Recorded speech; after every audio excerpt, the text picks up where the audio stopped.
Jadi, saudara sekalian, kita membahas bagian work matters ini dari Kitab Wahyu pada malam hari ini, pasal 14 ayat yang ke-13.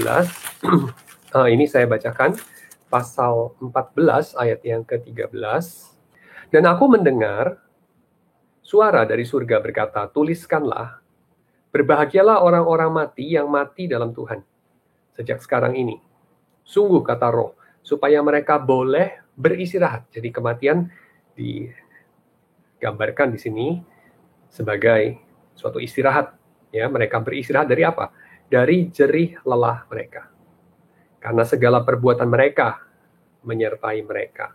Ya, atau dalam terjemahan bahasa Inggris, the deeds of the Christian, ya, the deeds of the believers, itu follow them. Jadi pekerjaan mereka itu menyertai dalam artian mengikuti mereka. Ya, jadi tidak menjadi sesuatu yang sekedar dilupakan, tidak menjadi sesuatu yang sekedar kemudian ya dihancurkan bahkan, ya, tetapi pekerjaan mereka itu mengikuti mereka sampai kepada keadaan mereka bersama dengan Tuhan. Nah, kemudian ayat yang terakhir saya ambil dari Wahyu pasal 21. Wahyu pasal ke-21 ayat ke-24 sampai dengan 26, ya, 21, 24 sampai 26. Dan bangsa-bangsa akan berjalan di dalam cahayanya, dan raja-raja di bumi membawa kekayaan mereka kepadanya. Ini membawa kepada Tuhan di bait suci itu, ya, dan di bait suci Tuhan itu di Yerusalem yang baru, di mana justru tidak ada bait suci, ya, sebab bait sucinya itu adalah Allah sendiri. Dan kemudian di sana itu digambarkan bangsa-bangsa, ya, bangsa-bangsa. Ini diantisipasi oleh orang-orang Majus yang datang kepada bayi Yesus sewaktu Kristus datang ke bumi, ya. Nah, jadi ada bangsa-bangsa, dan ini juga tentu sudah diantisipasi di dalam janjinya Abraham, ya, janjinya Tuhan kepada Abraham maksudnya, yaitu Abraham itu akan menjadi berkat juga kepada bangsa-bangsa, ya, bagi bangsa-bangsa. So, bangsa-bangsa itu akan berjalan di dalam cahayanya, dan raja-raja di bumi membawa kekayaan mereka kepadanya. Dan pintu-pintu gerbang dari kota Allah itu tidak akan ditutup pada siang hari, sebab malam tidak akan ada lagi di sana. Dan kekayaan dan hormat bangsa-bangsa akan dibawa kepadanya. Tetapi tidak akan masuk ke dalamnya sesuatu yang najis atau orang yang melakukan kekejian atau dusta, tapi hanya mereka yang namanya tertulis dalam kitab kehidupan anak domba itu, ya. Jadi pembagiannya bukan lagi bangsa bersunat dan tidak bersunat, bukan lagi bangsa Yunani atau Yahudi, ya, tetapi pembagiannya adalah apakah orang yang berbagian di dalam Tuhan atau orang-orang yang berbagian di dalam kenajisan, ya. Jadi itu sesuatu yang membagi, dan bukan kebangsaannya, bukan paspornya lah, so to say, ya, tetapi relasi mereka dengan Tuhan. Untuk pembukaan, ya, kita ini kan seringkali itu, tentu saja itu juga didorong oleh flyernya, ya. Untuk kita itu seringkali berspekulasi tentang apa aja yang ada di surga, gitu. Jadi kita mungkin berpikir-pikir di surga nanti ada profesi apa aja, gitu, ya. Ini kan sehubungan dengan pekerjaan. Ada nggak kemudian misalnya di surga itu profesi montir misalnya, tukang betulin mobil? Oh, mungkin nggak ada, karena nggak ada mobil di surga, gitu, ya. Nggak perlu mobil, gitu. Atau mungkin orang yang suka mobil akan bilang, wah, nggak enak banget ya di surga, nggak ada mobil, gue juga nggak mau ke sana, gitu. Soalnya gue hobi mobil, gitu. Nggak suka jalan kaki, nggak suka naik sepeda, nggak suka naik pesawat, gue suka naik mobil, gitu. Nyetir mobil tuh gue suka. Nah, itu bisa nggak habis-habis kita pikirkan, ya, kita perdebatkan di surga masih ada apa dan masih perlu apa, begitu. Dan memang di dalam Alkitab sendiri kita tidak diberitahu di surga itu ada mobil apa enggak, gitu, ya. Kita juga tidak diberitahu ada profesi apa saja secara jelas. Dan waktu kita memikirkan hal ini, penting buat kita untuk memikirkan dua hal, ya, mengenai masa depan itu. Yaitu masa depan yang digambarkan oleh kitab Wahyu, itu masa depan yang kayak apa sih sebetulnya. Nah, kalau kita ngomong mengenai masa depan, ya, masa depan itu ada dua macam sebetulnya. Saya mengikuti pembagian dari John Caputo, ya. masa depan itu ada yang disebut masa depan absolut, masa depan itu juga ada yang disebut sebagai masa depan yang bisa diproyeksikan dari masa kini. Ya, masa depan yang absolut itu adalah masa depan yang mengejutkan buat siapa saja, masa depan yang nggak bisa dihitung, karena dia bukan ekstrapolasi dari data-data yang ada di belakangnya. Ya, contoh daripada masa depan absolut yang mengejutkan seisi jagat raya dan membelah umat manusia menjadi belahan yang nggak tradisional, itu adalah Yesus. Ya, Yesus itu adalah masa depan absolut yang menerobos masuk ke dalam kekinian, presence, lalu kemudian mengagetkan semua orang. Loh kok ternyata Mesias itu kayak begini? Loh kok ternyata kerajaan Allah itu datangnya dengan cara seperti ini? Ya, itu namanya masa depan absolut. Masa depan absolut itu ya datang dari Tuhan yang mengadakan dunia ini secara mengejutkan dari ketiadaan, yang menopang dunia ini dengan segala kebaikannya, dan yang memimpin dunia ini kepada masa depan. Ya, yang memimpin menjadi gubernur ya dari zaman gubernatio itu yang Tuhan kerjakan ya di dalam dia govern the universe.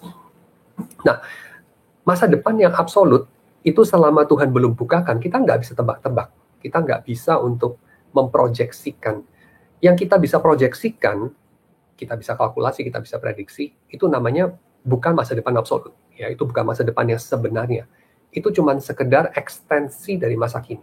Ya, jadi kita perlu mengerti kalau kita bicara mengenai whatever saudara mau menyebut ya, surga, mau sebut itu dengan istilah parusia, mau sebut itu dengan apokalips, mau sebut itu eskatologi atau titik eskaton, apa aja deh. Pokoknya sesuatu yang ada di depan gitu ya, yang kita hari ini belum tahu. Nah, itu kita harus bagi dua ya. Kita bagi dua, kita itu bicara mengenai apa gitu.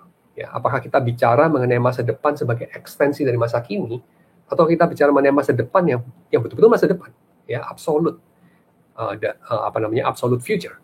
Nah, kalau kita melihat gambaran daripada Yerusalem baru, ya di dalam Wahyu pasal ke-21 tadi yang kita lihat ya, ini adalah sesuatu yang tentu saja tidak mewakili masa depan dalam artian ekstensi dari masa kini. Ya, jadi itu bukan sesuatu masa depan yang kita bisa hitung-hitung seperti orang menghitung misalnya ya dana pensiun. Orang kalau menghitung dana pensiun, itu kan dia menghitungnya sebagai proyeksi dari masa kini. Ya, pada masa kini penghasilan kamu berapa? 10 juta sebulan. Oh, kamu umur berapa? Sudah tahun keberapa kamu kerja? Tanggunganmu berapa dan segala macam. Oh ya, kalau kamu bayar dana pensiunnya segini, nanti 50 tahun dari sekarang, enggak 50 tahun kali ya, 30 tahun dari sekarang atau 20 tahun dari sekarang, waktu kamu pensiun itu nanti dananya itu sebesar apa per bulannya, dan segala macam. Itu bisa diproyeksikan dari sini. Ya, orang-orang asuransi, orang-orang whatever lah, planning keuangan, atau planning sebuah kota, atau planning produksi, ya, planning itu kan bisa juga produksi ya, jadi kayak pabrik itu mesti menyiapkan bahan baku, mesti menyiapkan tenaga kerja, mesti menyiapkan energi, lahan, keuangan, dan seterusnya, itu kan perlu dipersiapkan, di planning. Nah, segala planning itu mengasumsikan bahwa masa depan itu akan berlangsung dengan cara, dengan aturan, dengan kemungkinan dan ketidakmungkinan yang berlaku pada masa kini.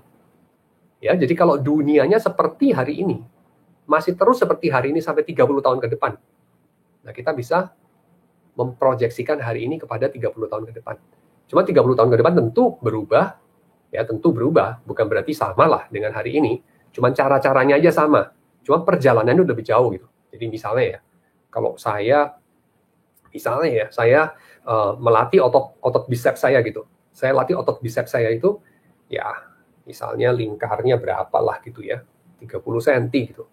Ya saya pikir 10 tahun ke depan itu bisa berapa senti gitu. Ya bisa dihitung kan, umur saya berapa, ya kalau sekarang ini umur saya misalnya 60 gitu ya, 20 tahun ke depan itu ya mungkin nggak 30 cm sih, mungkin turun gitu kan, karena orang udah tua gitu. Tapi kalau umur saya sekarang 15 tahun gitu ya, 30 tahun ke depan ya mungkin jauh lebih besar gitu, kalau saya konsisten berlatih misalnya, dan seterusnya. Nah itu namanya kita memproyeksikan masa kini ke masa depan. Nah tetapi itu nggak akan berlaku kalau kita memikirkan mengenai masa depan yang benar-benar masa depan. Soalnya kenapa? Soalnya tadi berapa, 20 tahun dari sekarang atau 10 tahun dari sekarang, itu kan saya tidak tahu misalnya apakah saya masih hidup apa tidak. Saya tidak tahu, jangan-jangan waktu itu tangan saya udah putus gitu, karena mungkin waktu saya umur 20 ya, saya mulai latihan umur 15, saya umur 20 masih ikut wajib militer, lalu kena tembak gitu, terus infeksi, terus diamputasi ya, nggak terjadi 20 tahun dari setelah itu lingkaran jadi 60 cm gitu kan, nggak terjadi gitu, karena udah diamputasi tangannya, misalnya begitu ya. Jadi absolute future itu nggak bisa diprediksi. Saudara kalau mau melihat demonstrasi yang paling jelas mengenai hal ini adalah coba saudara lihat-lihat ya, ini iseng-iseng YouTube sekarang ini kan gampang, searching film-film futuristik ya zaman dulu gitu ya, film futuristik misalnya apalah Blade Runner gitu ya, futuristik kan ya. Saudara lihat film futuristik apa, tulisannya 2001.2 Space and Odyssey itu, cara bacanya gimana saya juga nggak tahu lah, kayak gitu-gitulah, Stanley Kubrick itu ya. Lalu apalah yang lain, film futuristik, saudara akan ketawa-tawa gitu. Buck Rogers ya, dulu itu ada Buck Rogers, Star Wars gitu ya, Star Wars yang satu gitu, Star Wars 1. Saudara lihat, aduh geli gitu, pengen ketawa gitu, soalnya mereka membayangkan masa depan itu, terus ternyata masa depannya terjadi gitu ya. Apalah Doraemon dan segala macam ya. Masa depannya itu kan sekarang kita sudah di masa depannya mereka ya, mereka suka membayangkannya masa depan itu 1984 gitu ya, masa depannya itu tahun 2022 gitu ya, udah tahun depan 2022 gitu. Masa depannya tahun berapa lah, 2025 gitu ya. Apalah mereka bayangkan mobil terbang semuanya, nggak terjadi kan sekarang.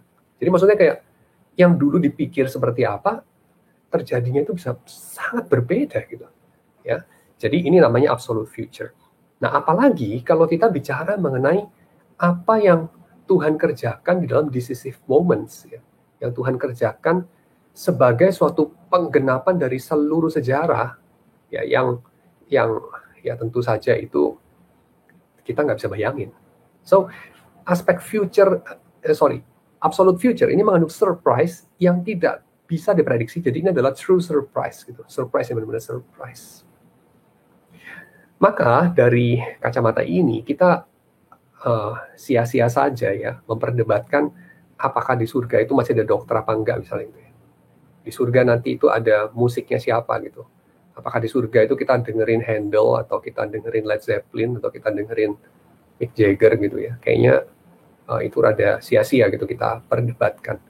Karena masa depan yang absolut itu, kenapa disebut sebagai absolut? Karena pada masa kini kita nggak bisa memprediksinya seperti apa.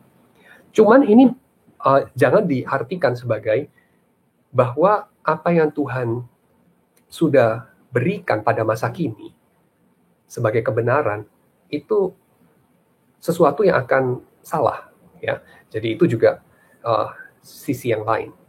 Apa yang Tuhan sudah nyatakan sebagai pengharapan kita itu tidak salah. Misalnya, kalau Tuhan mengatakan di masa depan itu kejahatan akan betul-betul dihapuskan, nah itu akan benar ya. Jadi itu nggak akan salah gitu. Pada masa depan ya. Jadi pada titik konsumasi, kejahatan nggak ada lagi, penderitaan nggak ada lagi ya. Jadi tidak ada air mata lagi. Nah itu benar ya. Tidak ada lagi orang yang bisa beria-ria di atas penderitaan orang lain hanya karena dia lebih berkuasa. Itu akan benar gitu ya. Tapi bentuknya seperti apa kan Tuhan tidak kasih tahu ya. Kalau Tuhan tidak kasih tahu bentuknya seperti apa detailnya, ya kita nggak perlu spekulasi, karena nanti akan jadi orang yang kayak sok-sokan futuristik, setelah future-nya benar-benar datang nyampe tahunnya jadi konyol sekali gitu ya. Kayak orang bayangin apalah modelnya robot pada tahun 2020 gitu ya, sekarang sudah 2021 gitu. Kalau orang misalnya di tahun 1850 gitu membayangkan tahun 2020 seperti apa, bayangannya bisa konyol sama sekali gitu. Nah, sama seperti itu ya. Jadi saya kira apa yang Tuhan memang nyatakan kita pegang sebagai pengharapan kita, dan penyataan itu kan memang diberikan untuk tujuan tertentu ya, dan itu yang perlu kita pegang. Tapi kita tidak perlu untuk memperluasnya, kita tidak perlu untuk berspekulasi memperlebar yang Tuhan tidak nyatakan seolah-olah Tuhan nyatakan ya. Itu kita nggak perlu lakukan, karena itu nanti justru akan menjerumuskan kita kepada proyeksi yang menyesatkan ya. Nah, tetapi saya kira di dalam Alkitab itu memang ada gambaran-gambaran mengenai masa depan dari pekerjaan. Bukan hanya sesuatu yang menjadi peringatan, lu nggak perlu spekulasi, nambah-nambahin, tetapi ada bagian-bagian yang memang dinyatakan. Ya, misalnya saja, kita bicara mengenai masa depan pekerjaan dalam artian apa yang kita kerjakan di sini matters di sana pada hari itu. Ya, jadi apa yang orang kerjakan di sini bukan sesuatu yang sekedar kemudian dilupakan, tidak berarti lagi, as if gak pernah terjadi apa-apa gitu ya, as if yang kita kerjakan di sini itu nothing. Nah itu enggak seperti itu. Ya, jadi gambaran yang diberikan dalam misalnya Wahyu pasal 14 ayat 13 itu ya, pekerjaan perjuangan dari orang-orang kudus dalam khususnya masa-masa penganiayaan itu ya, konteksnya, itu akan mengikuti mereka. Ya, pekerjaan baik mereka itu akan mengikuti mereka. Jadi saya kira ini adalah sesuatu penghiburan bahwa yang kita kerjakan itu really matters. Ya, everything matters. Jadi ini kan saudara mungkin pernah melihat kontras antara dua hal itu ya. Nothing matters dengan everything matters. Nothing matters itu ya gambaran orang-orang nihilis. Kayak siapa itu, syair lagu yang dibikin sama Freddie Mercury itu ya, dia sudah bunuh orang gitu kan. Mama, I kill a man gitu ya, put a gun against his head, pull the trigger, now he's dead gitu kan. Dia udah bunuh orang, padahal masih muda, lalu dia jadi buron polisi, lalu dia menyesali gitu ya. Life has just begun, but now I'm going to throw it all away dan segala macam. Lu nggak usah cari gua, nggak usah tangisi gua, teruskan saja hidupmu mama, kan gitu dia ngomong ya, Freddie Mercury. Lalu bagian yang sering diulang-ulang itu adalah nothing really matters to me, atau nothing matters, mungkin lebih jujurnya. Dan yang kita lihat di dalam Alkitab kebalikannya gitu, bukan nothing matters atau nothing really matters to me, tapi everything really matters. Ya, segalanya, segala hal yang termasuk paling kecil-kecil itu akan betul-betul mengikuti kita, apa yang kita kerjakan. Dan kalau dipikir-pikir, ini sesuatu yang menghibur, karena ternyata yang kita kerjakan itu diangkat oleh Tuhan menjadi sesuatu yang berharga. Soalnya, kenapa saya pakai istilah diangkat oleh Tuhan? Ya, karena kalau kita pikirkan secara objektif, ya, objektif, pekerjaan kita itu apa sih artinya? Secara objektif, ya, di hadapan jagat raya material yang umurnya sudah miliaran tahun ini. Ya, 15 miliar tahun lebih nih jagat raya ini. Itu apa artinya pekerjaan kita? Umat manusia itu baru eksis kira-kira 200.000 tahun belakangan itu. 200.000 tahun belakangan. Dan bangsa kita baru eksis sekian ratus tahun. Lalu kemudian Anda dan saya baru eksis gak sampai 50 tahun ini. Lalu yang kita kerjakan itu ya apa artinya? Buat seluruh isi jagat raya ini, nothing lah sebetulnya. Nothing. Coba kamu pikir deh, segala yang kamu anggap itu benar-benar matters ya. Kayak apa ya? Saya marah nih. Saya masuk ruangan kok orang itu anggap saya nggak ada gitu. Saya nggak dikenali di sini. Wah, ini komunitas apa ini nggak kenal sama saya? Nggak ada yang berdiri menyambut saya gitu. Terus kamu tersinggung, kamu uring-uringan sepanjang hari gitu ya. Terus baru belakangan panitianya ada yang kenalin kamu gitu kan. Oh kamu pembicaranya ya. Terus kamu baru mulai kayak diterima gitu. Terus kamu uring-uringan kayak karena nggak dihargai. Itu nothing matters sih sebetulnya. Kenapa? Karena kayak di hadapan 15 miliar tahun itu jagat raya dan planet bumi itu juga sebegitu kecil di hadapan matahari, dan matahari juga sebegitu kecil di hadapan galaksi Bima Sakti, dan Bima Sakti hanya satu di antara 300 miliar galaksi yang lain. You can imagine ya? Yang kita pikirkan, yang kita pertengkarkan, yang kita sedihkan, yang kita perjuangkan, itu sesuatu yang nothing lah, dust in the wind sebetulnya. Tapi diangkat oleh Tuhan. Diangkat oleh Tuhan. Sehingga beberapa hal itu betul-betul matters. Ya. The deeds of the Christian follow them. Dan itu sesuatu yang saya kira menjadi penghiburan buat kita. Ketika kita memikirkan dalam worldview orang-orang modern ya, orang-orang abad 21, bahwa manusia itu debu saja di dalam jagat raya ini, hasilnya nihilistik. Tetapi dari worldview orang Ibrani justru tidak. Ini interesting sekali ya. Jadi untuk membuat kita itu hidupnya berarti, orang-orang pagan ya, orang-orang yang tidak percaya Tuhan, itu membesar-besarkan makna daripada ego, makna daripada diri orang itu, supaya hidup itu berarti gitu. Ya, misalnya mereka ngomong apa? Ya, kamu itu sempalan daripada roh dewa. Ya, masa depan kamu itu kamu akan jadi Tuhan dan segala macam. Orang-orang New Age ya biasanya seperti itu. Jadi membesar-besarkan ego. Cerita hidup kamu itu sentral dari alam semesta. Nah, itu caranya membuat hidup manusia itu jadi ada artinya.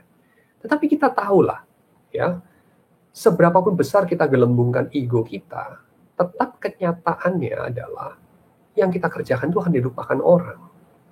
Kenyataannya adalah bumi itu planet yang kecil sekali mengapung-apung di tengah kekosongan jagat raya.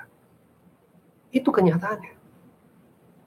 Dan orang Ibrani, para penulis kitab hikmat, punya sintesanya, saya kira yang sangat realistis satu sisi, tapi di sisi yang lain tidak menyajikan satu worldview yang nihilis.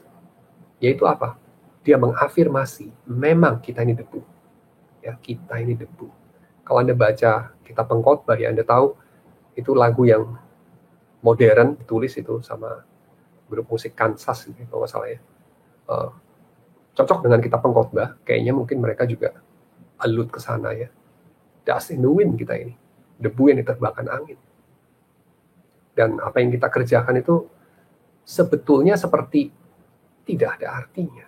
Coba Anda pikir ya, yang dikerjakan sama Nero, yang dikerjakan sama Julius Caesar, yang dikerjakan sama Napoleon, yang dikerjakan sama orang-orang yang merasa mereka sedang menggenapkan kehendak dari apalah, jagat raya atau apalah. Apa artinya sekarang? Gak ada artinya boleh dikatakan. Ya, gak ada artinya. Padahal sudah mengorbankan nyawa banyak orang. Waktu dia mengerjakan yang rasanya itu penting banget.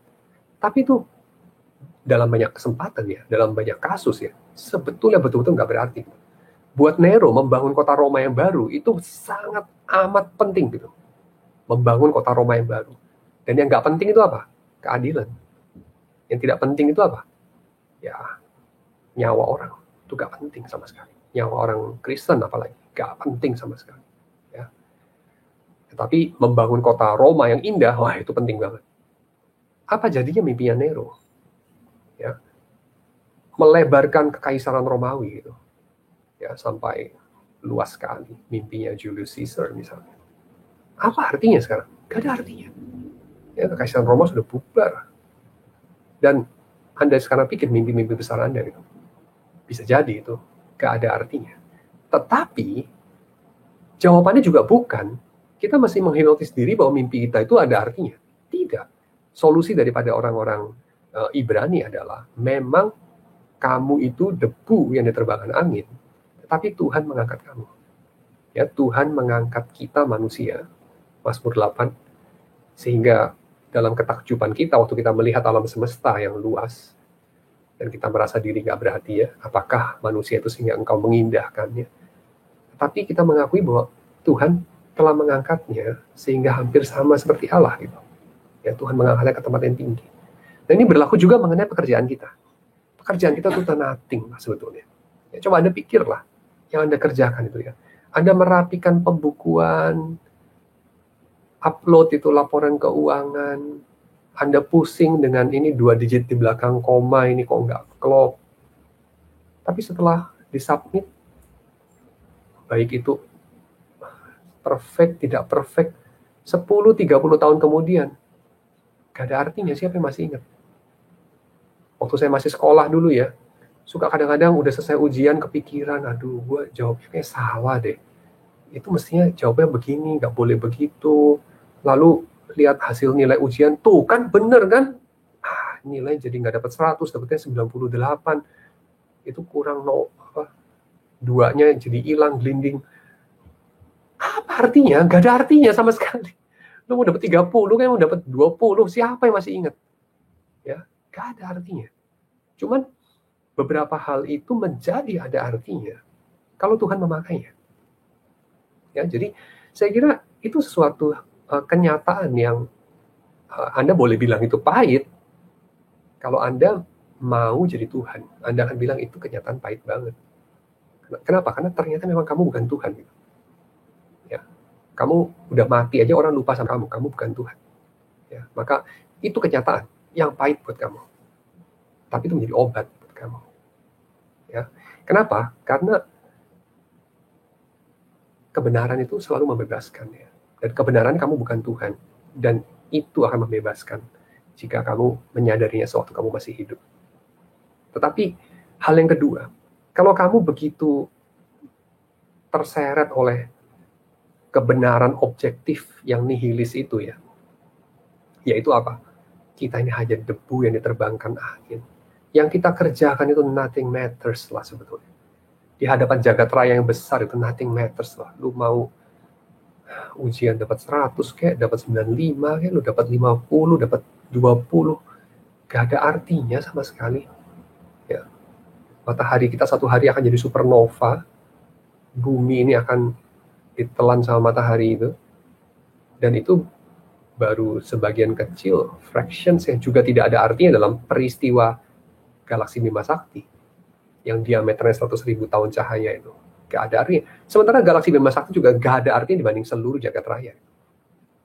Jadi, ya, di dalam worldview yang sangat pesimistik seperti itu, kenyataan bahwa Tuhan mengangkat pekerjaan kita, memakainya untuk menggenapkan maksud-maksudnya, menjadi penghiburan buat kita. Jadi di satu sisi, kebenaran ini membuat orang-orang yang sepertinya sangat egosentris, ya, sangat egosentris, itu dihadapkan pada kenyataan yang pahit buat mereka. Tapi orang-orang yang dihancurkan mungkin, ya, atau dibuat pesimis dengan nihilisme, itu juga dihiburkan oleh kebenaran yang sama. Bahwa Tuhan itu mengangkat debu untuk dia pakai, untuk bersekutu dengan dia. Dan itu adalah satu-satunya pengharapan kita, ya. Satu-satunya yang membuat hidup itu berarti. Yang bikin hidup berarti itu bukan pekerjaan kita besar, gitu.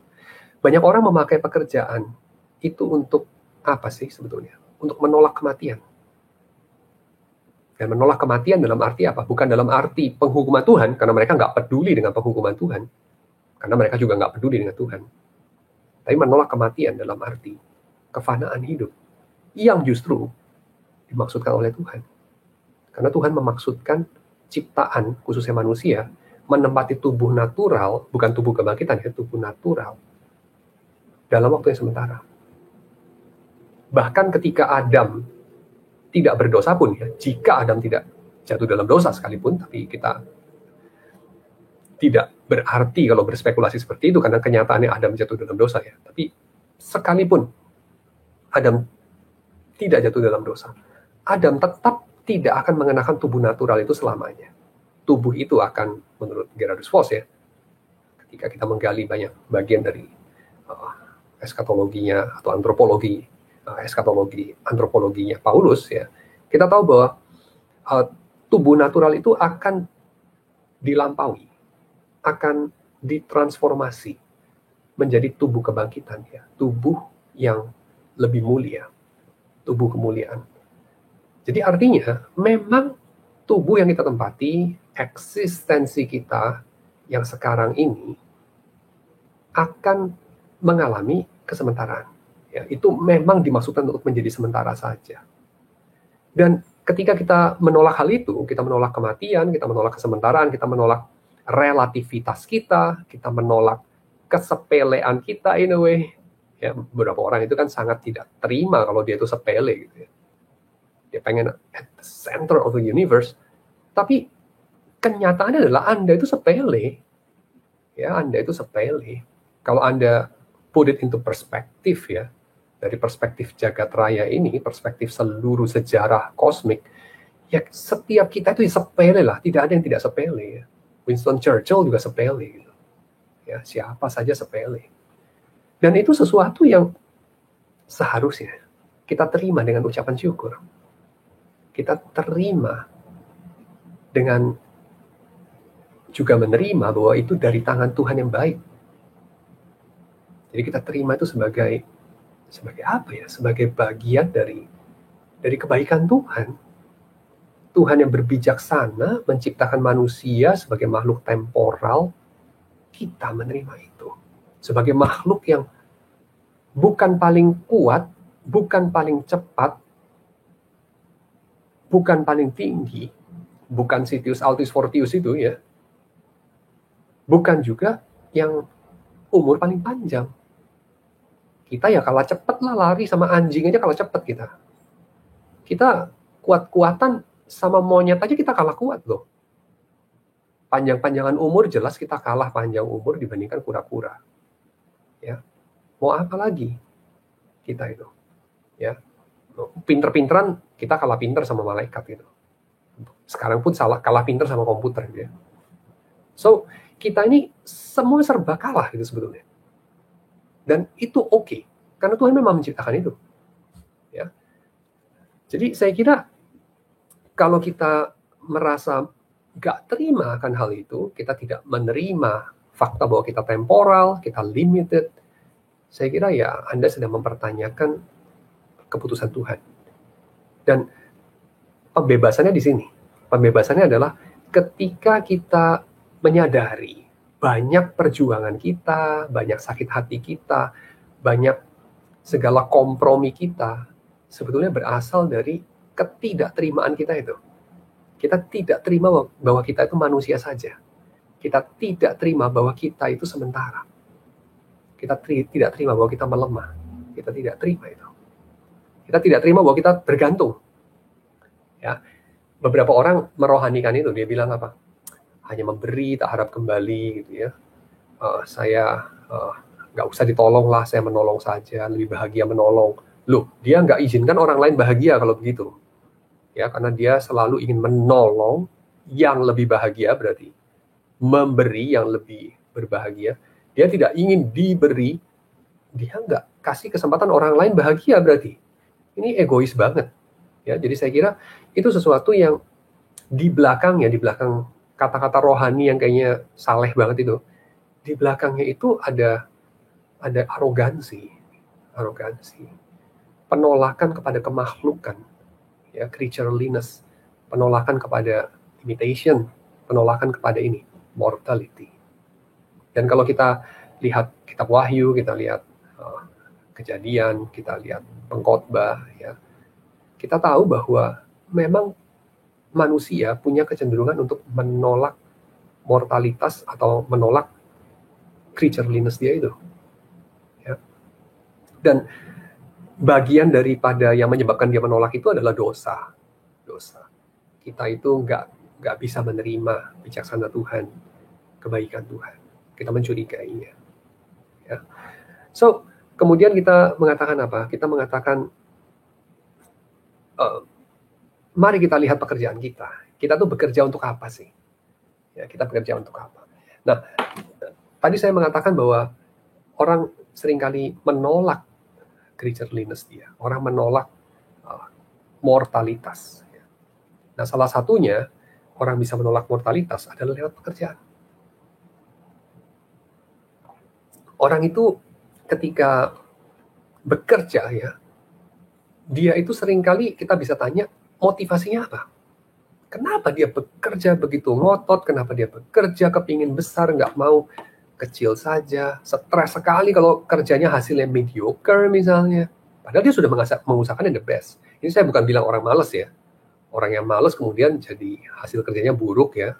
Sembarangan asal-asalan, yaitu berdosa sih. Tapi ini orang yang sudah memberikan yang terbaik, tapi hasilnya memang nggak baik ya.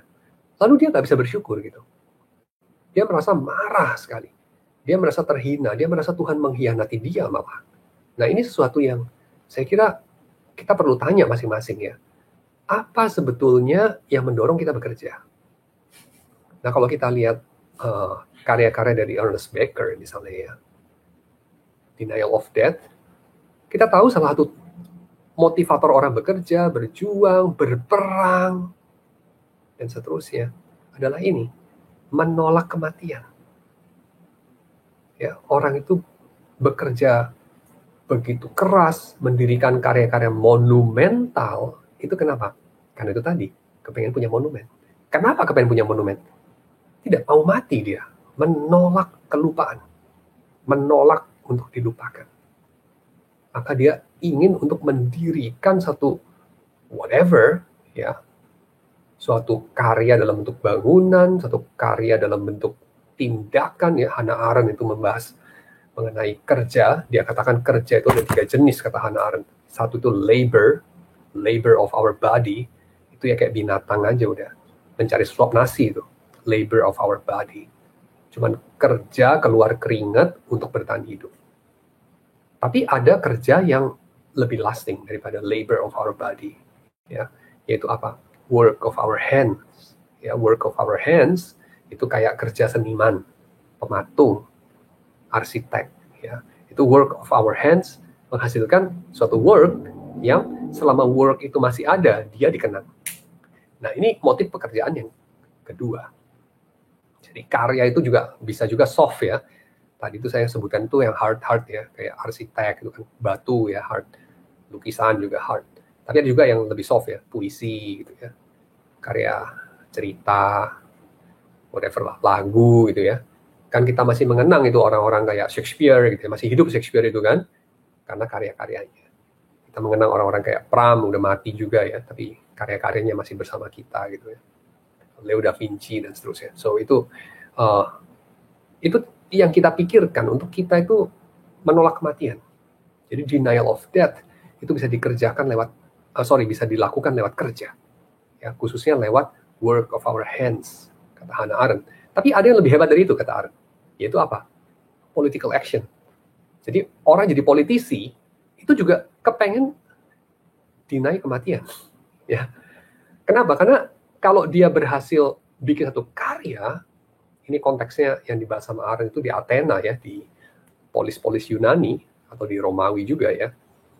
Kalau orang itu berhasil bikin satu karya dalam arti political action, misalnya dia membebaskan Athena atau dia berperang merebut wilayah musuh atau mencegah musuh masuk, seperti yang dilakukan Leonidas ya waktu konon menahan 200.000 pasukan Sparta hanya dengan 300 dia punya pas pampres itu ya ngomong kosong sih, kata orang 300 pas pampres lu, pembawa senjatanya itu masing-masing prajurit ada 3 orang gitu, budak-budak Yunani itu, jadi setidaknya 900 orang lagi gitu ya setidaknya ya, oke lah.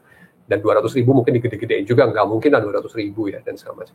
So tapi anyway, perang Thermopylae itu ya, perang antara Leonidas Sparta sama orang-orang Persia diwakili sama Xerxes, itu bagian daripada political action yang jelas sekali ya dalam narasi itu. Mereka melakukannya untuk apa sih? Untuk keabadian, untuk immortality. Karena kalau Anda dengan berani berperang, Anda immortal. Ya. Selama masyarakat Anda, komunitas Anda hidup, Anda akan terus dinyanyikan. Itu lebih long lasting daripada work of art. Ya, work of art, Anda bikin gedung-gedung itu gedungnya runtuh ya sudah selesai gitu. Karya Anda selesai juga. Tapi political action itu akan terus dikenang gitu.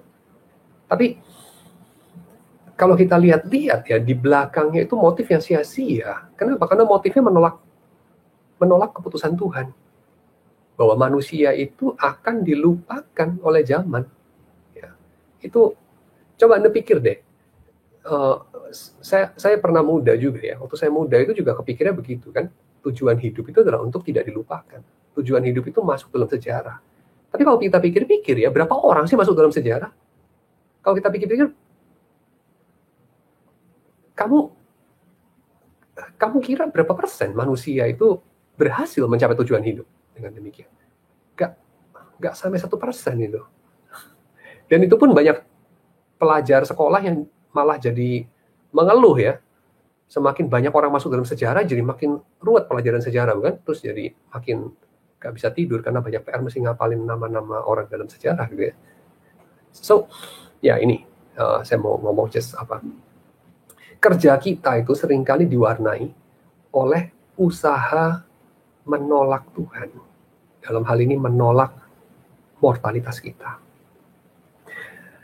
Tetapi apa yang Tuhan janjikan? Bukankah Tuhan menjanjikan immortalitas ya Pak ya? Kan Tuhan menjanjikan hidup kekal. Justru itu kan yang kita cari. Oh ya.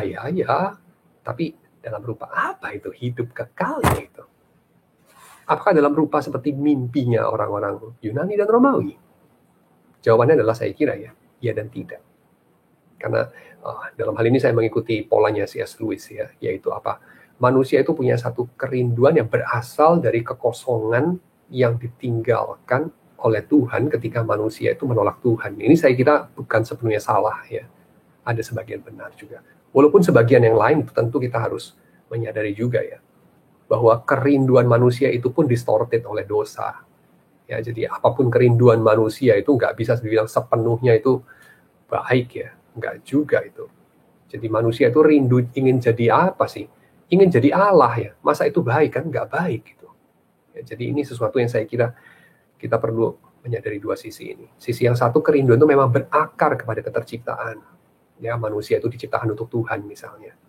Manusia diciptakan untuk persekutuan, maka dia merindukan sesuatu yang dia ingin isi, kata Agustinus, dengan ciptaan ini, dan itu tidak akan berhasil ya, karena lubangnya itu dalam bentuk Tuhan, atau lubangnya itu infinite karena ditinggalkan oleh Tuhan. Tapi di sisi yang lain ya, kerinduan yang mendorong kita, yang bikin kita bekerja, bikin kita berjuang dan seterusnya, itu juga diwarnai dosa kan. Jadi itu kita mesti sadar juga. Dan pewarnaan dosanya di mana ya? Pewarnaan dosanya adalah yaitu kita tidak mencari Tuhan, tidak ada seorang pun yang mencari Allah gitu. Orang hanya mencari keabadian, dan hidup kekal yang ditawarkan Tuhan tentu bukan keabadian yang dibayangkan orang-orang kafir kan, tidak. Ya, sekali lagi ya, hidup kekal yang ditawarkan Tuhan sama sekali bukan seperti hidup kekal yang diidam-idamkan, diperjuangkan oleh orang-orang yang menolak Tuhan. Apa bedanya? Ya bedanya ya, kalau Anda tanya ya, hidup kekal yang diidam-idamkan orang yang menolak Tuhan, pasti nggak ada Tuhannya di situ dalam hidup kekal itu. Ya gua aja yang hidupnya kekal gitu kan. Ya gua jadi raja di surga itu, bukan Tuhan. Nah kita masih ingat ya, kalau kita pakai istilah surga, nanti di surga itu, elu jadi apa? Elu jadi apa? Pikir baik-baik. Kalau kita begitu getol pengen masuk surga, begitu getol itu membayangkan cepet masuk surga gitu, nanti lu jadi apa? Lu tahu nggak? Lu pikir lu jadi apa gitu? Nah, kalau orang-orang itu menolak mortalitas, menolak creatureliness, jangan-jangan ya dia merindukan surga karena dia merindukan jadi Tuhan itu sebetulnya. Ya, jadi itu proyeksi daripada keberdosaan dia juga, keberdosaan kita. Tapi yang ditawarkan Tuhan tentu bukan manusia jadi Tuhan dalam artian manusia bukan jadi creatures lagi, bukan jadi yang dependent sama Tuhan lagi. Bukan itu yang ditawarkan Tuhan. Tapi yang ditawarkan Tuhan adalah konsumasi daripada keterciptaan kita justru. Ya, kesempurnaan, titik penyempurnaan, titik konsumasi daripada kemanusiaan kita. Jadi kalau kita tidak menerima kemanusiaan kita ya, jangan harap kamu bahagia di surga, dalam tanda kutip begitu saya akan ngomong. Kalau kita berkanjang dalam dosa dalam hidup ini, dan kita punya kerinduan-kerinduan, harapan-harapan yang juga belum diluruskan oleh Tuhan ya, saya kira kalaupun kemudian kita nyemplung ke surga gitu ya, saya pinjamlah istilah itu, Anda akan menderita. Itu akan jadi neraka bagi Anda. Karena di surga itu jelas Anda bukan rajanya. Tapi Anda akan menjadi makhluk. Anda akan menyembah Tuhan di sana. Sedangkan bagi orang arogan justru menyembah itu yang paling dia tidak mungkin lakukan. Ya. So, saya mau bilang apa ya? Saya mau bilang saya ingatkan tadi mengenai future, itu ada absolute future, ada future yang adalah proyeksi, yang sebetulnya itu apa ya, relative future lah boleh bilang, bukan absolute future, atau imagine future, dan satu future yang beyond imagination. Nah, future yang absolute itu, let's say surga tadi, future yang absolute itu adalah sesuatu yang sama sekali discontinue dari hasrat kita di bumi ini, di dalam keterpisahan kita sama Tuhan. Ya. Itu discontinue sama sekali dengan dosa. Saya kira tuh kalau saya ngomong nanti jadi malah sangat jelas sekali, masih perlu di ngomong lagi gitu ya. Di surga itu nggak ada dosa. Jadi surga itu bukan konsumasi dari dosa, definitely. Tapi konsumasi daripada penciptaan. Ya. Jadi kerja di situ, kalau kita maknai sebagai memperjuangkan immortalitas, menolak kematian, maka di surga itu tidak ada kerja dalam arti itu. Di surga itu yang ada adalah cancellation, yang ada adalah negasi daripada kerja semacam itu. Kerja semacam itu akan menjadi semacam apa ya, pelayanan yang didirikan di atas pasir itu. Ya, sesuatu yang sia-sia, sesuatu yang tidak ada artinya. Ya. Dan sebaliknya ya, pekerjaan itu jadi apa artinya? Pekerjaan yang kemudian kita dapati konsumasinya kelak di hadapan pengadilan Tuhan, ya konsumasinya di hadapan transfigurasi dari ciptaan, ya perubahan, transformasi dari ciptaan. Nah itu apa ya, kerja yang semacam apa? Nah ini saya kira ada kaitan ya sama Kejadian pasal 1, Kejadian pasal 2, waktu Tuhan menciptakan manusia. Manusia itu Tuhan ciptakan untuk apa? Masih ingat ya? Kejadian pasal 1. Tuhan katakan apa? Dia kasih mandat ciptaan itu, beranak cuculah, bertambah banyaklah, penuhilah bumi, taklukkanlah itu, berkuasalah atas mereka. Ya, 5 hal. Dan 5 hal ini disebut sebagai mandat penciptaan. Ya, jadi ini adalah creational mandate. Oke, mandat penciptaan. Dan mandat penciptaan itu sesuatu yang kalau kita ringkas jadi satu, itu apa kata yang kita bisa pakai untuk itu? Kerja apa sih yang disuruh sama Tuhan itu? Yang diwakili dengan beranak cucu, bertambah banyak, memenuhi bumi. Memenuhi bumi di sini dalam artian mengkoloni bumi, ya, membuat bumi itu jadi populasi manusia. Ya, dalam artian bukan cuma sekedar makin banyak, ya, karena itu beranak cucu, tapi memenuhi bumi itu adalah merata gitu. Sesuatu yang ditolak dalam peristiwa menara Babel, karena mereka pengen ngumpul, mereka nggak pengen nyebar. Terus Tuhan bikin mereka nyebar, ya, jadi mendorong mereka ke arah perintah Tuhan itu, memenuhi bumi. Lalu menaklukkan itu, lalu berkuasa atasnya. Menaklukkan dalam artian apa? Having dominion itu. Having dominion dalam artian itu menjadi domine. Dan menjadi domine seringkali kita artikan sebagai yaitu dominating, dan dominating itu kayak subjugating ya, submitting, dalam artian kayak seperti orang bergulat lalu kamu piting orang itu, lalu orang itu nggak bisa bergerak gitu ya. Kalau orang main gulat atau jujitsu atau judo kan gitu ya, dipiting lalu orangnya udah nggak bisa gerak lagi, lalu dia tapping gitu, pengen udah nyerah gitu. Nah kita tuh berpikir dominating itu kayak gitu. Kita piting sampai orang itu udah takluk sama kita gitu. Kita kendalikan dia. Ya, kita paksa dia nyerah padahal dia nggak mau nyerah ya. Orang bela diri itu kan arogansinya tinggi ya. Tapi nggak juga. Kenapa?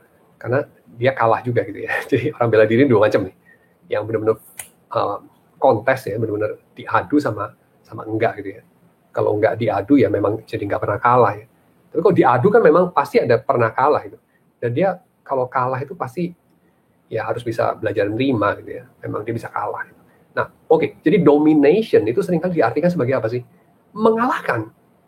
Tapi saya kira bukan itu poinnya. Bukan itu poin yang disuruh Tuhan untuk kita lakukan dalam Kejadian pasal 1 tadi. Ya, yaitu apa? Having dominion over the earth itu kayak gitu, ngalahin dunia ini. Seperti itu mungkin yang diartikan sama orang-orang modern ya, tapi saya kira bukan seperti itu diartikan sama Kejadian pasal 1 itu. Kenapa ya? Alasannya apa? Saya kira alasannya karena ini ya. Karena pertama, Tuhan sendiri itu tidak berlaku begitu sama manusia. Sedangkan manusia itu disuruh berlaku begitu sama ciptaan itu, ya, yang dibawa dia, sebagai wakil daripada Tuhan. Tapi Tuhan kan tidak. Meeting kita sampai kita itu nggak bisa bergerak, kan nggak gitu. Ya. Dan pada kenyataannya manusia itu tidak perlu untuk kayak menaklukkan hewan-hewan, menaklukkan bumi dalam arti dia berjuang bikin mereka itu tunduk pada kontrol atau apa ya, menjadi budaknya kita lah, kan nggak begitu. Ya, Tuhan tidak memperbudak kita, Tuhan tidak menaklukkan kita dalam arti paksaan, dan saya kira itu menjadi satu pola di mana Tuhan juga tidak memanggil kita untuk menaklukkan binatang dan bumi sampai nurut seperti menjadi budak kita. Tidak juga. Ya. Tapi apa? Tapi seperti dalam narasi penciptaan yang kedua ya, Kejadian pasal 2 ayat 15 itu, seperti Adam yang ditempatkan dalam Taman Eden untuk memelihara dan mengusahakan taman itu. Demikian mandat penciptaan ini, having dominion, itu dilakukan dengan cara cultivating, kayak sebuah taman. Dan kalau Anda tahu bagaimana having dominion itu artinya jadi domine, ya, jadi tuan. Jadi tuan yang baik itu ada dua macam. Tuan yang baik itu, yaitu tuan yang dibenci sama sekali sama bawahannya, tapi bawahannya takut sama tuan itu. Benci sih, pengen tuan itu mati aja, tapi karena takut, ya udahlah. Tuan yang semacam itu, saya kira bukan sejenis tuan yang Tuhan memerintahkan kita jadi tuan macam itu kan. Ya. Tapi Tuhan memerintahkan kita jadi tuan macam apa? Tuan semacam Yesus. Tuhan Yesus. Tuhan Yesus itu ya, gereja nurut sama Tuhan Yesus. Kenapa sih? Gereja itu mau mati buat Tuhan Yesus. Kenapa? Coba kita bandingkan ya. Red Army itu waktu Perang Dunia Kedua dikenal sebagai pemberani, ya. Dia itu pantang mundur. Lalu orang bertanya sama Stalin, lu kok bisa ya memerintah pasukan merah gitu, Red Army itu sampai begitu berani pantang mundur. Stalin bilang, iya soalnya kalau mundur lebih ngeri lagi gitu. Ya, jadi daripada dia hadapin musuh, daripada dia hadapin gue kalau dia mundur gitu ya, lari dari peperangan, mendingan dia hadapin musuh gitu. Mendingan dia maju mati daripada dia mundur mati juga, tapi matinya gue habisin dulu ya, gue bikin menderita dulu gitu.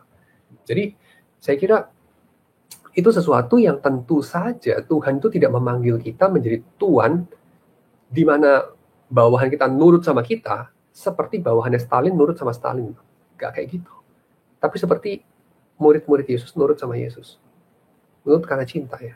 Bukan nurut karena benci. Bukan nurut karena takut, tapi nurut karena cinta. Dan itu yang mestinya terjadi dengan alam yang lain, dengan ciptaan non-manusia. Manusia diperintahkan Tuhan mendirikan dominasi atas alam, ya. Dalam arti bukan dominasi memaksa, tapi dalam arti dominasi di mana pemerintahan manusia itu bikin alam ini jadi teratur, bikin alam ini jadi flourish, ya.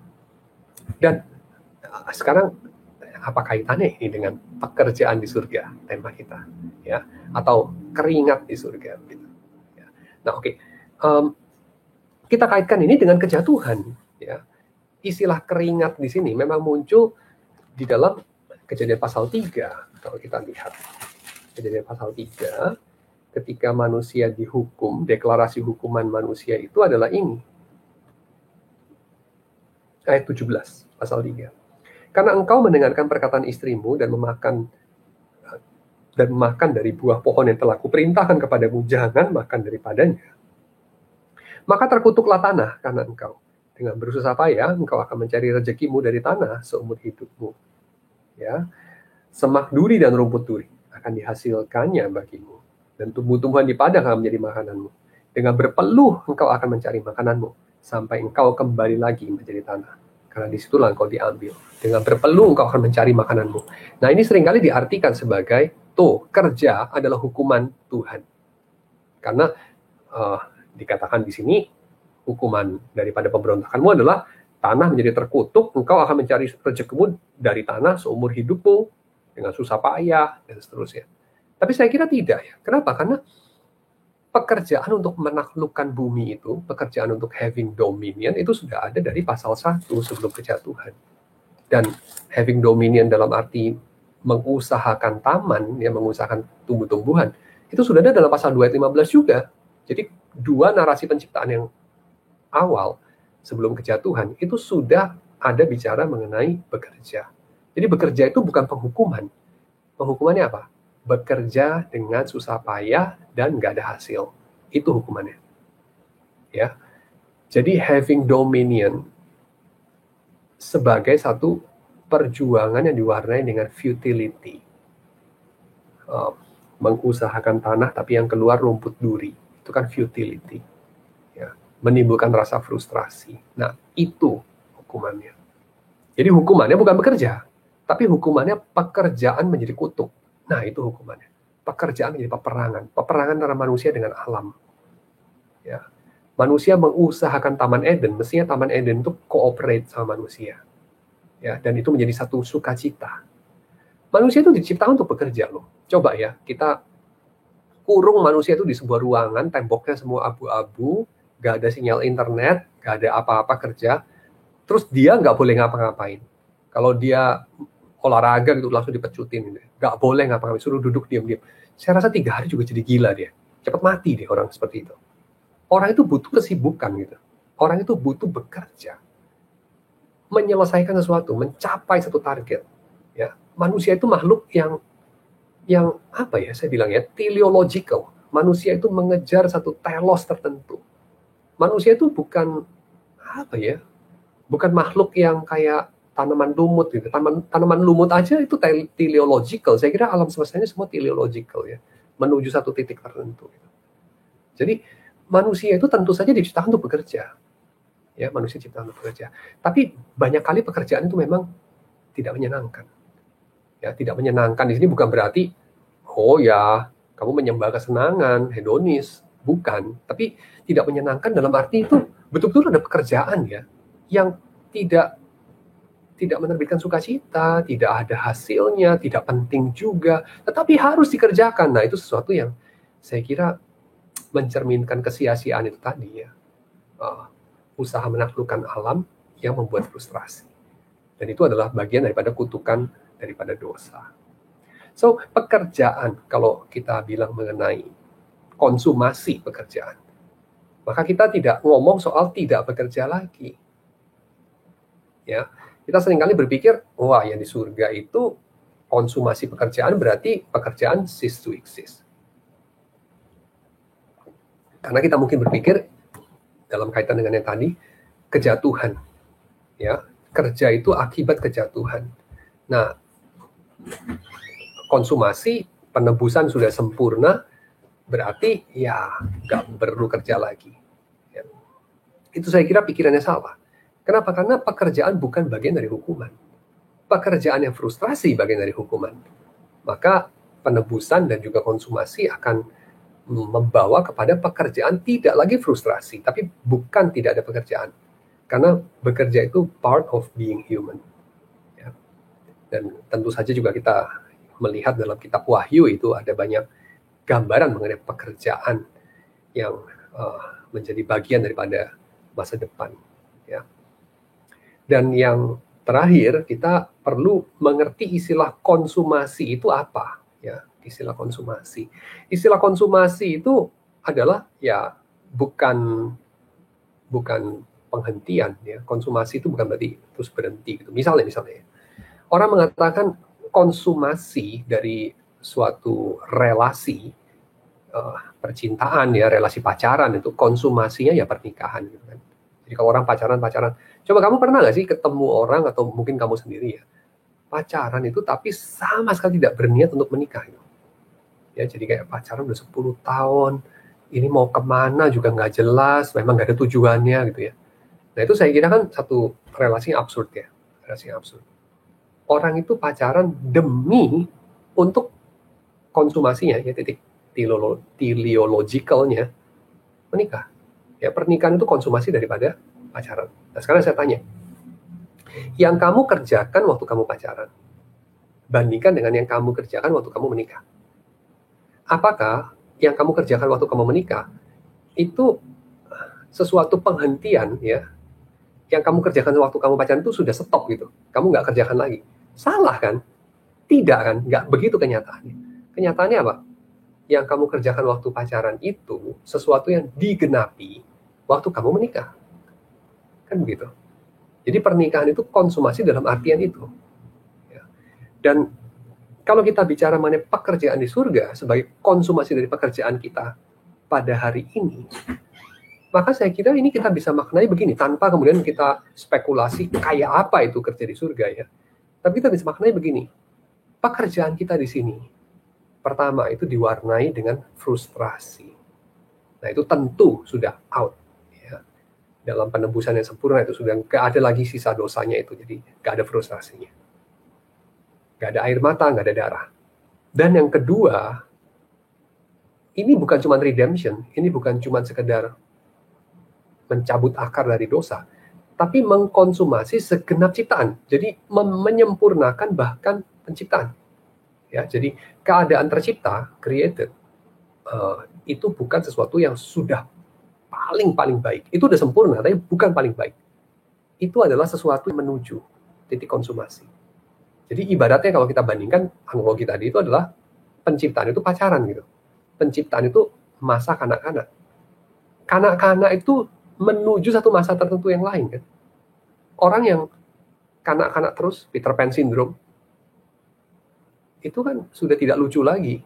Ya, kalau kanak-kanak masih kecil umurnya dan dia bertingkah kekanak-kanakan, itu lucu gitu. Anak kecil bertingkah kekanak-kanakan, memang umurnya masih 3 tahun, itu lucu. Tapi orang usia 30 tingkahnya kayak anak umur 3 tahun, itu menjijikkan.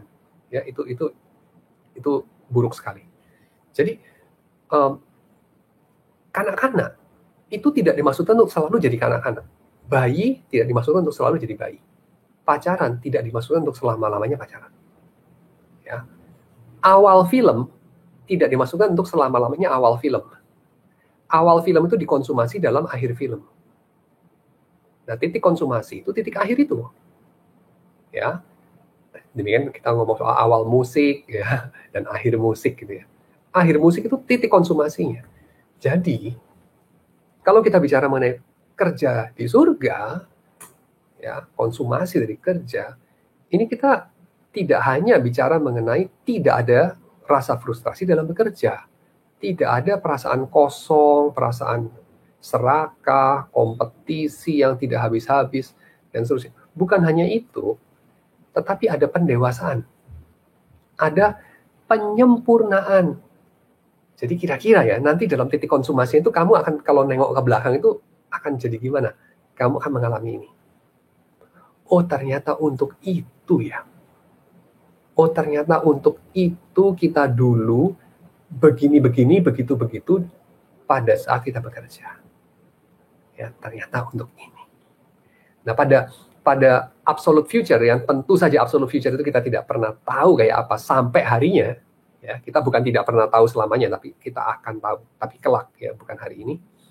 Saya juga tidak tahu karena harinya itu Tuhan yang mendatangkan, ya, absolute future. Tapi pada hari itu Anda akan ngeh, oh ternyata untuk ini, ya, itu namanya konsumasi. Dan ternyata untuk ini itu Anda akan mengerti dalam segala-galanya, ya, termasuk segala frustrasi Anda dalam kerja, segala kegagalan Anda, segala harapan Anda, dan segala macam, Anda akan ngeh gitu. Oh, ternyata untuk ini. Tapi tentu saja itu bukan berarti penggenapan dari seluruh kerinduan Anda per se, ya, tidak. Ya, kenapa? Karena kerinduan kita per se pada poin ini tercampur sama dosa. Jadi tidak seluruh kerinduan kita begitu aja gitu. Tapi seluruh kerinduan manusia mengenai kerja yang baik. Ya, jadi perlu ada satu kualifikasi tambahan itu, ya, yang baik, yang berkenan kepada Tuhan, ya, bagi Kristus. Saya suka satu lagu, ya, dari Johann de Heer. Dia itu bikin satu lagu bicara mengenai eskatologi. Dia ngomong bahwa dalam dunia ini tidak ada yang bertahan gitu. ya, tidak ada yang bertahan. Istilahnya itu sic transit gloria mundi gitu kan. Jadi apa itu? Demikianlah berlalu kemuliaan dunia ini. Sic transit gloria mundi. Ya. Semuanya itu akan berlalu. Saya pernah lihat satu foto itu ya, Otto von Bismarck. Wah, Otto von Bismarck itu manusia paling berkuasa mungkin di jagat raya ini pada zamannya dia, gitu ya, Otto von Bismarck. Siapa yang berani sama von Bismarck? Cuman hari-hari terakhir ya, dia sakit, terus mau mati gitu. Terus ada orang foto diam-diam, nggak boleh foto, orang lagi sakit ya, lagi lemah masa difoto. Tapi orang itu diam-diam foto gitu, wartawan itu. Fotonya menyedihkan sih, tua, renta, siapa yang takut sama dia?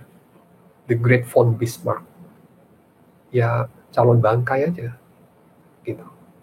Lalu saya bilang ya begitulah kemuliaan dunia ini. Ya, sic transit gloria mundi. Tetapi kata Johann de Heer ya, walaupun tidak ada yang kekal dalam dunia ini, tetapi segala yang kita kerjakan demi kasih kepada Tuhan Yesus itu akan tinggal tetap. Ya, jadi segala yang kita kerjakan demi kasih bagi Tuhan Yesus itu akan tinggal tetap.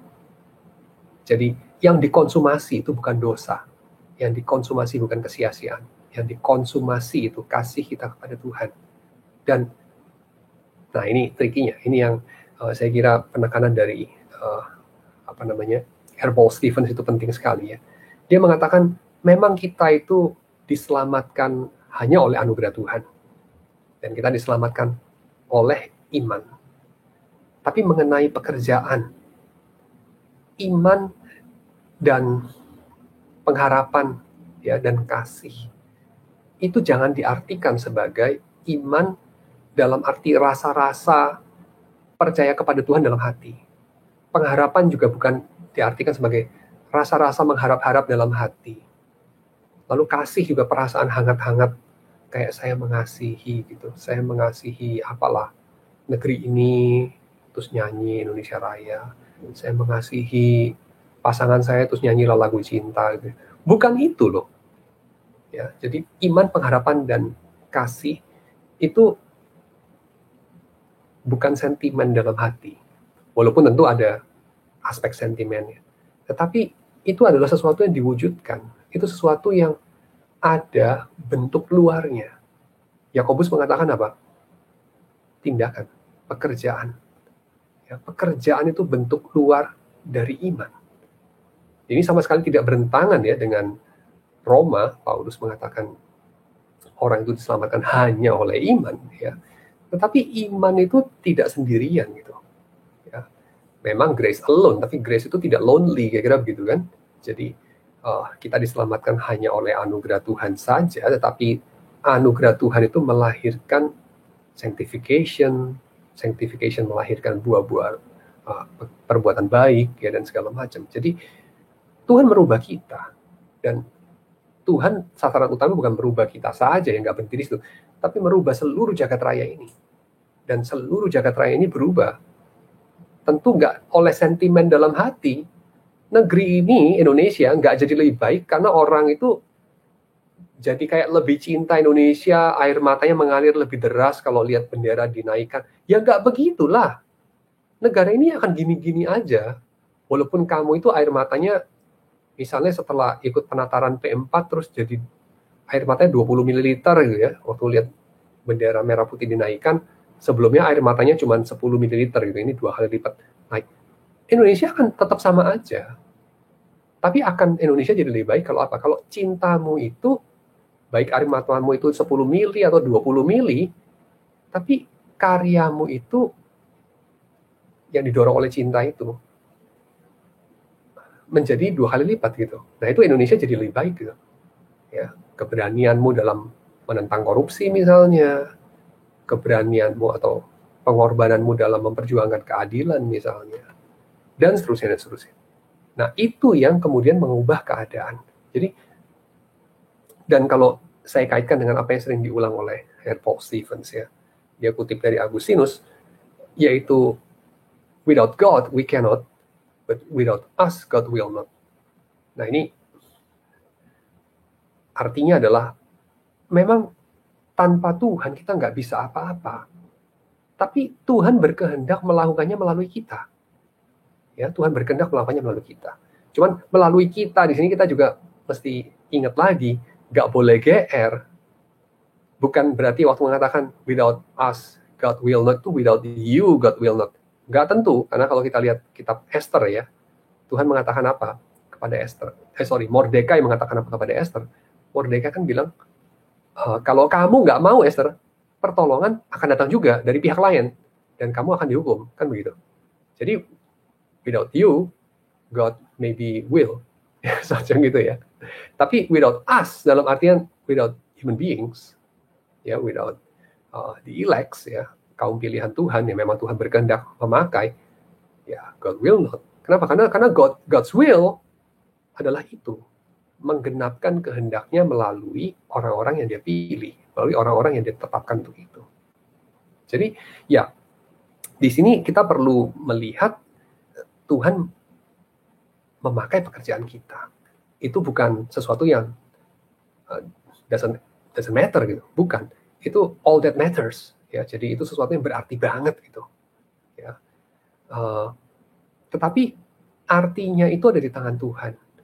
Jadi bukan kayak kita memegang kendali seluruh alam semesta, nggak kayak gitu. Kalau gua nggak mau alam semesta hancur gitu ya, kalau gua nggak mau kerajaan Tuhan rugi banget, enggak lah. Kalau lu nggak mau kerajaan Tuhan nggak rugi apa-apa. Soalnya artinya Tuhan nggak pilih lu gitu aja. Kalau lu nggak mau, pertolongan akan datang dari pihak lain, Esther, kata Mordekai. Jadi saya kira itu perlu kita ingat baik-baik.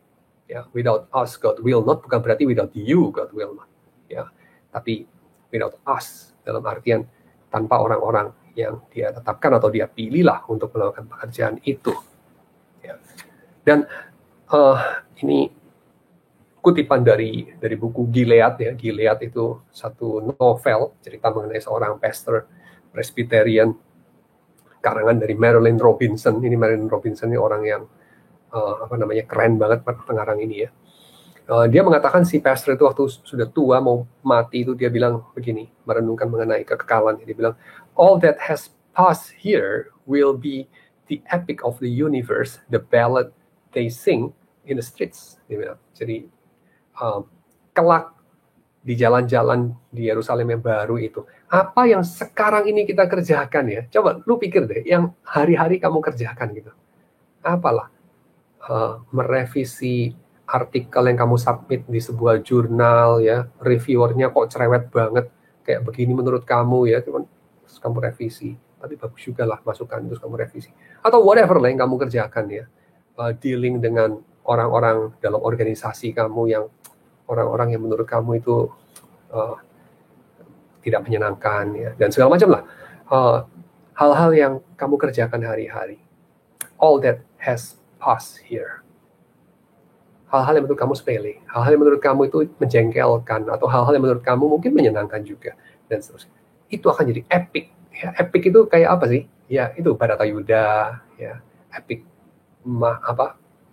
Mahabharata ya, bukan Bharatayuda ya, epic Mahabharata, ya, epic Gilgamesh, ya, epic itu kayak cerita-cerita mitos yang besar-besar gitu ya, cerita-cerita hikayat yang hebat-hebat itu, legend. Yang kita kerjakan hari-hari di sini, itu akan jadi legend di surga nanti. Legend yang dinyanyikan orang di jalan-jalan, kata si tokoh pastor ini. Ya, saya kira itu gambarannya indah ya. Kita menganggapnya sebagai sesuatu yang sepele, kita mungkin menganggapnya sebagai sesuatu yang kelewat penting. Tapi yang kelewat penting itu mungkin penting karena kita mau deny death, penting karena kita mau mendirikan immortalitas kita, mau justify our existence sebagai orang yang hebat gitu. Itu akan sia-sia. Tapi kita jangan menghina diri kita juga, karena segala yang kita kerjakan dalam atau yang didorong oleh cinta kepada Kristus, pengharapan kepada Tuhan, itu akan menjadi epic barangkali ya, yang dinyanyikan orang, dikenang orang sebagai bagian dari sejarah kerajaan Allah. Ya, sejarah itu kan udah berlalu ya, sejarah itu ya. Tapi sejarah itu kan masih ada bersama kita, masih kita kenang, karena mereka penting ketika itu dikonsumasi. Ya, mereka penting ketika titik konsumasinya sudah sampai gitu. Mereka menjadi ada artinya. So, sebagai konklusi, seluruh perjanjian baru itu menceritakan mengenai pekerjaan sebagai sesuatu yang baik. Ya. Jadi sementara orang-orang Yunani melihat pekerjaan itu sebagai sesuatu yang perlu, baik sih, nggak cuma perlu aja. Dan kalau bisa disub ke budak-budak untuk kerjakan ya lebih baik. Ya, orang yang benar-benar bebas nggak kerja. Tapi orang-orang Kristen itu melihat pekerjaan itu baik untuk dikerjakan.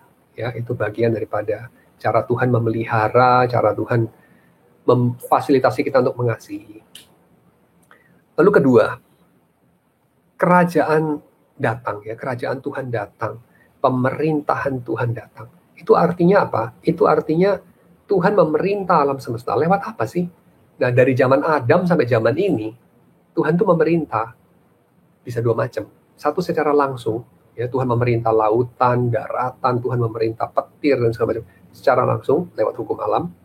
Tapi kedua, dalam sejarah melalui manusia. Ya. Jadi kerajaan Allah datang salah satunya melalui manusia yang taat kepada Tuhan, manusia yang adalah murid Tuhan. Ya, lewat itulah Tuhan memerintah sejarah. Oke. Yang ketiga, pekerjaan ini kita belajar dari Maria dan Marta ya pada beberapa bulan yang lalu. Pekerjaan itu seharusnya kontemplatif. Jadi pekerjaan itu ada dua sisi luarnya itu ya aktivitas fisiknya, tapi sisi dalamnya itu adalah niatnya, motifnya, dan relasi orang itu dengan orang lain, relasi orang itu dengan Tuhan. Ya.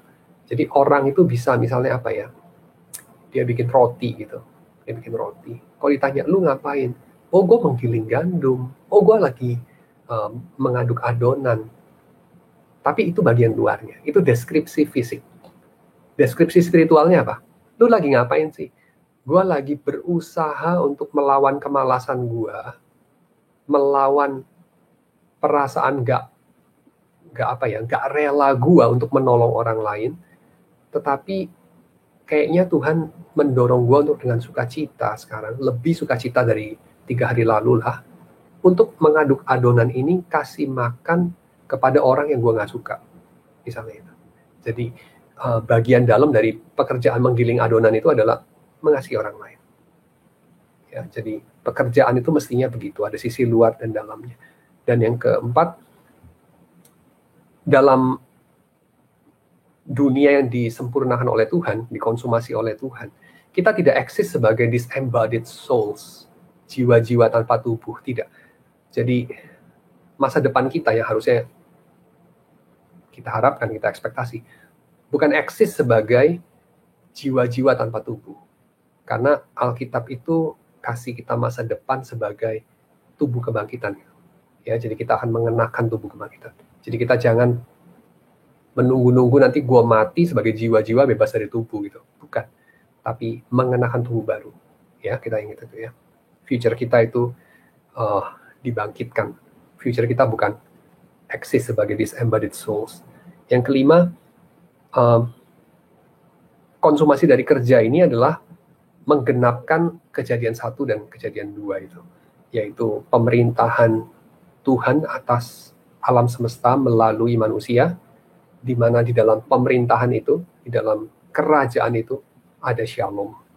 Ya, oke. Jadi bagaimana kita seharusnya bekerja dan hidup? Ada 3 poin kesimpulannya. Yang pertama, orang bekerja di dalam percayanya kepada Tuhan.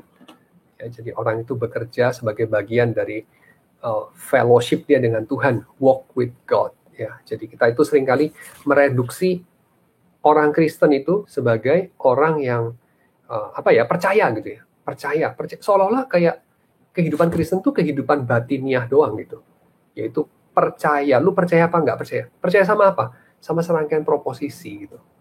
Ya, proposisi misalnya apalah Alkitab itu firman Tuhan, tidak mengandung kesalahan, Tuhan itu Tritunggal dan semacam. Proposisi doktrin gitu. Lu percaya proposisi doktrin, oh lu diselamatkan.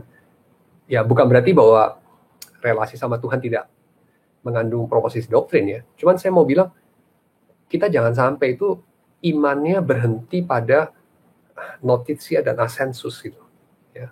Jadi kayak itu iman setan-setan lah. Jadi setan itu kan gitu ya, percaya Tuhan itu ada, Tuhan itu maha kuasa, dia percaya gitu. Tapi percayanya nggak sampai kepada trust. Nah kalau percaya sampai kepada trust, itu adalah kita memahami kehidupan kita dalam iman itu adalah kehidupan berjalan bersama dengan Tuhan. Itu gambaran yang lain kan, berjalan. Jadi bukan cuma kayak percaya pada seperangkat statement, tapi berjalan. Nah berjalan itu menuju satu titik gitu.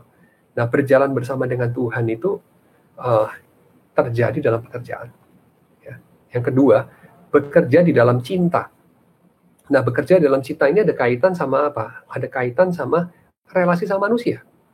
Kamu punya rekan kerja, kamu bersama-sama menghasilkan satu produk atau menghasilkan satu service ya, layanan, dan yang kamu layani, yang pakai produk kamu, itu kamu sedang cintai. Jadi jangan cuma bilang kayak mengasihi Allah, mengasihi sama, lalu kita nyanyikan di gereja, lalu kita ada sentimental, gak cukup sentimental gitu.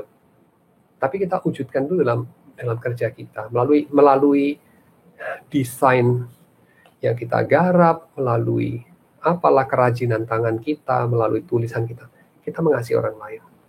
Ya, work in love dan work in hope, engaging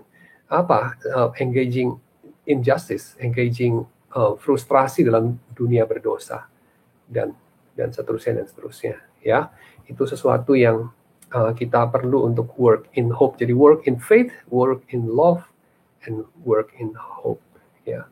Itu yang akan yang menjadi kesimpulan daripada buku ini, saya kira. Dan terakhir sekali saya akan kutip dari Reinhold Niebuhr ya. Dia katakan, nothing that is worth doing can be achieved in our lifetime. Therefore, we must be saved by hope. Nothing which is true and beautiful or good makes complete sense in any immediate context of history. Therefore, we must be saved by faith. Nothing we do, however virtuous, can be accomplished alone. Therefore, we are saved by love.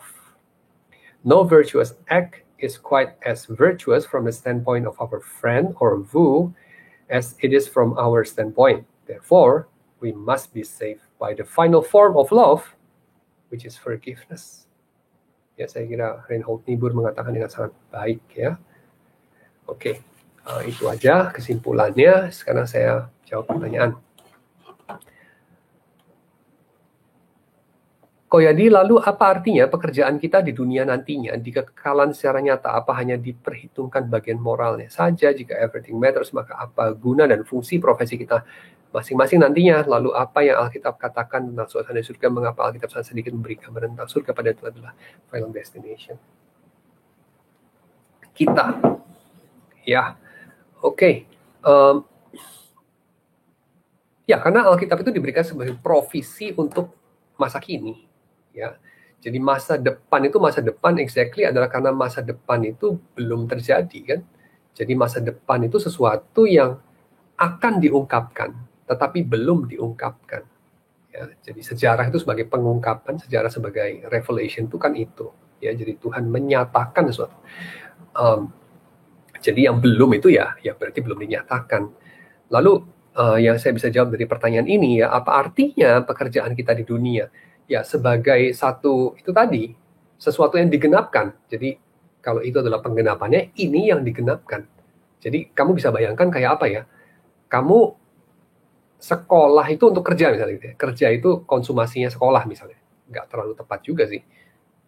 Apa ya? Saya bisa ngomong ya.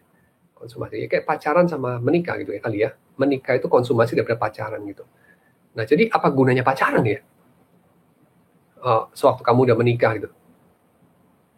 Apa gunanya ya? Yang dikonsumasi itu ketika konsumasinya udah datang. Ya, atau bukan apa gunanya ya, kamu nanya apa artinya. Ya artinya itu tadi. Justru bagian intinya. Ya, bagian intinya. Jadi yang disempurnakan itu dalam pekerjaan kita. Tentu saja itu core meaning-nya justru. Ya, jadi pekerjaan kita hari-hari ini, itulah yang disempurnakan. Jadi pekerjaan kita hari-hari, itulah yang ditebus, itulah yang dikonsumasi. Itu kira-kira jawaban saya. Apa yang diperhitungkan hanya bagian moralnya. Nah, ini tricky, ya. Kenapa? Karena hanya bagian moralnya itu bisa berarti apa? Yang penting cuma moralnya doang. Jadi reduksi kepada moral. Nah, itu tentu saya nggak setuju. Ya, karena ciptaan ini aspeknya luas sekali, nggak cuma aspek moral. Tapi kalau kemudian dikatakan mengenai, oke, kalau begitu moral, kalau nggak direduksi pada bagian moralnya aja, jadi apa? Apakah bagian moralnya dibuang? Nah, kan enggak juga. Bagian moralnya kan nggak dibuang. Tapi good and evil, apakah hanya berarti bagian moral? Nah, ini saya kira arti daripada pertanyaannya. Ya, apakah yang tadi dibilang good and evil itu dalam penghakiman Tuhan, itu berarti cuma bagian moral? Saya kira tidak, ya. Kenapa? Good and evil itu ada pada aspek-aspek yang lain, dari aspek numerik scientific, ya, dari aspek angka, spasial, energetikal, sampai aspek analytical, biotik, economical, itu ada good and evil. Ya, jadi bukan cuma pada aspek ethical, tapi pada segala aspek. Saya kira disinilah orang-orang yang mengatakan hidup ini adalah etika. Nah, itu bukan berarti mereduksi semuanya dalam aspek ethical, ya, bukan. Tetapi ada gema daripada aspek ethical pada segala aspek yang lain. Kalau pinjam bahasanya Doyward, kira-kira seperti itu. Ya.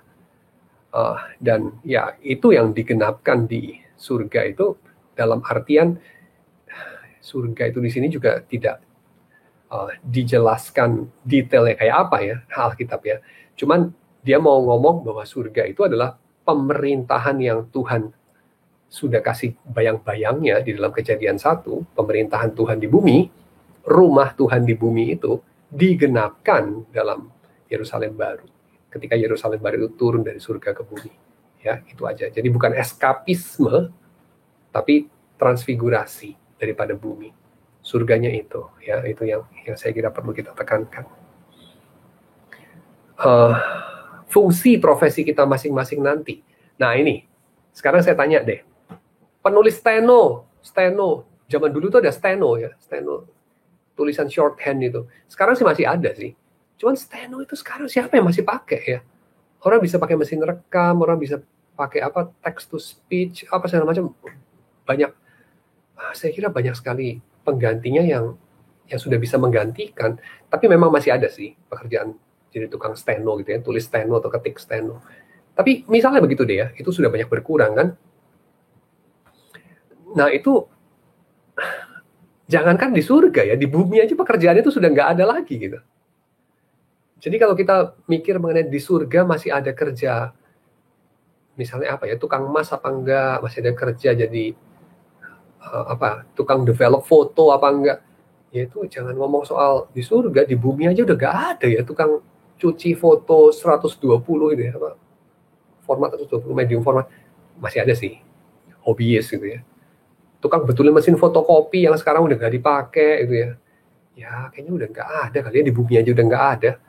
Tapi apakah kita kemudian katakan sia-sia? Tidak, ya, jelas tidak. Banyak pekerjaan itu sudah ketinggalan zaman, ya, udah obsolete. Tapi saya bisa katakan bahwa perjuangan mereka bagi Tuhan itu tidak sia-sia. Kenapa? Karena Tuhan melihatnya sebagai cara mereka untuk mengasihi. Mungkin kayak gini deh, anak kamu bikin karya apalah itu, ya, origami yang dia kasih kepada kamu waktu dia masih kecil tuh. Origaminya itu ya jelek lah, ya, nggak bisa dilelang di eBay $2 juta, yang enggak lah. Cuman itu kan sangat berarti buat kamu. Kan itu bagian dari perwujudan cinta dia kepada kamu dalam bentuk yang masih kekanak-kanakan. Ya, waktu dia dewasa nanti kita harus membacanya dalam konteks itu dia umur 3 bikinnya, bukan dalam konteks dia umur 30 gitu. Ya, jadi ya saya kira seperti itu waktu kita melihat ke belakang, ya, nanti. Tapi of course ini harus dihindarkan dari proyeksi masa kini ke masa depan. Ya. Oke, mungkin itu kira-kira jawaban saya untuk pertanyaan nomor 1. Mari kita masuk dalam doa. Kami bersyukur ya Tuhan untuk segala penyertaan-Mu dalam beberapa jam ke depan ini. Kiranya Engkau yang akan menyempurnakan segala yang kami sudah bahas, Engkau yang memakai segala niat baik kami, segala usaha kami untuk meresponi Tuhan, untuk mengasihi Allah dan sesama kami. Kiranya Engkau yang memakai, menggenapkannya dalam kerajaan-Mu untuk menggenapkan maksud-maksud-Mu dengan cara-cara yang mungkin pada saat ini kami tidak sepenuhnya mengerti, tapi kami akan melihat pada waktunya nanti. Terima kasih ya Tuhan untuk penyertaan-Mu sepanjang pembahasan dari buku Work Matters ini. Kiranya Engkau yang terus menggemakannya dalam hidup kami, sehingga kami boleh berbuah, kami boleh berakar, kami boleh bertumbuh di dalam Tuhan, dalam kebenaran firman-Mu. Dalam nama Yesus kami berdoa. Amin.